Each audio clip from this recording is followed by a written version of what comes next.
Laki-laki naman pala kasi. Hindi wow.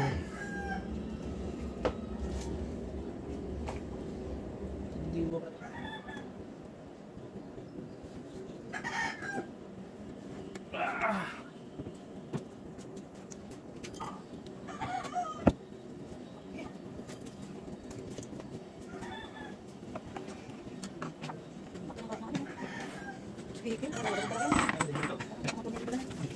Ito, kayo dito, ayos lang din.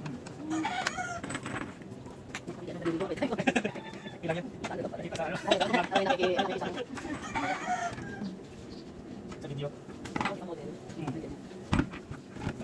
Ay, pala, tiyo. Yan lang, malakas, mas malakas kasi yan eh. Ay, pag-pili ka lang. Yan, maliit na yan, yan lang pinakamalit. Oo. Dapat talaga yun. Yung ulso yun, ano, dapat, yung ulso lang. Bilog. Yan, pero yun, sa kayanin yan.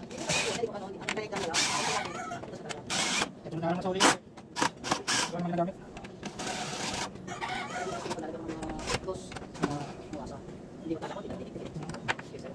Mas maganda yung mainit.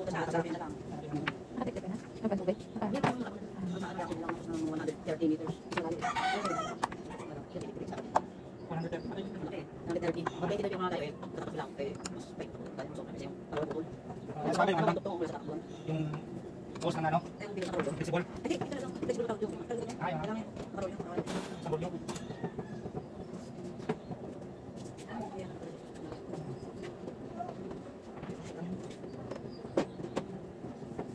Yung bandero niya. Ito din yung salita.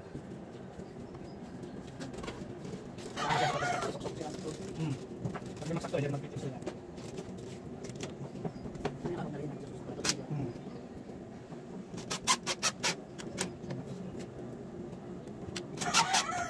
So, wala lang mahirap.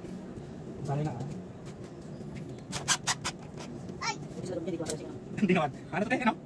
Hindi, kasi yung kaya naka-serve ko, parang matigas siya. Hindi siya na sa talbog.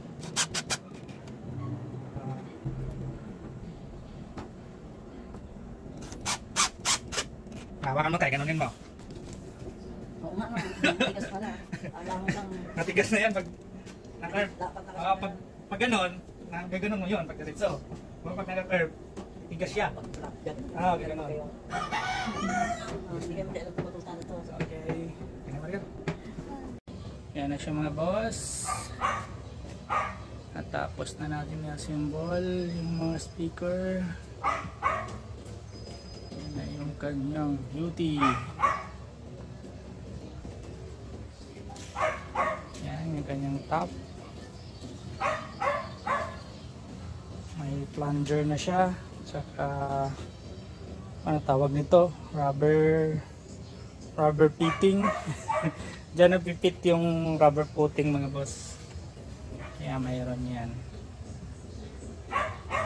Para kahit vibrating siya, hindi siya basta-basta nahulog. Napipit yung ano dyan rubber. Ito naman yung kanyang handle. Parang handle ng ano, container.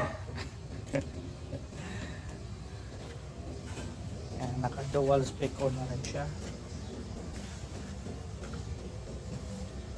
Spec on. PM lang sa gustong magpagawa. Ang presyo pala nito mga boss is 13,000.